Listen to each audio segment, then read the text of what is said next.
The athlete in black is the developed athlete, whereas the athlete in purple is the beginner athlete. The first thing I want to point out is the way both athletes start this fundamental movement. As I mentioned previously, it is important to start in an athletic position. As such, the more developed athlete is.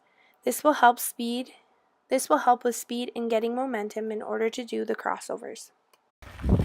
Next thing is the 3 L's: look, lead, and leverage. When doing a crossover, the head is the first thing that leads the way. Next is lead. Our shoulders follow the head movement into the direction we are going, while our stick is out in front leading the way. The last thing is leverage, which brings us into the movement into the turning motion. As you can see, the developed athlete shows all 3 movements, and the beginner athlete is looking down at the ice and has a tip back which is stopping her from gaining speed. The next thing I want to point out is that the shoulders should be parallel to the ice, no tipping diagonal movements.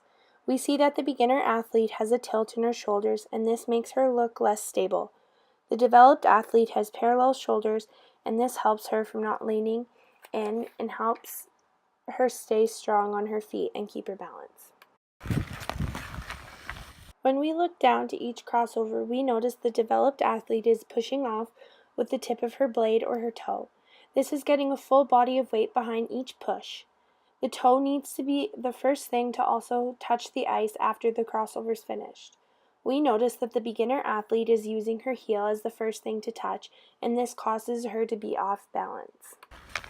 The last thing is each crossover should contain 2 pushes, one from the inside edge from the outside foot, and also from the outside edge on the inside foot. Unlike this beginner athlete, most beginner athletes won't do a full crossover, but they'll just step in front of their back foot. Good. Yep.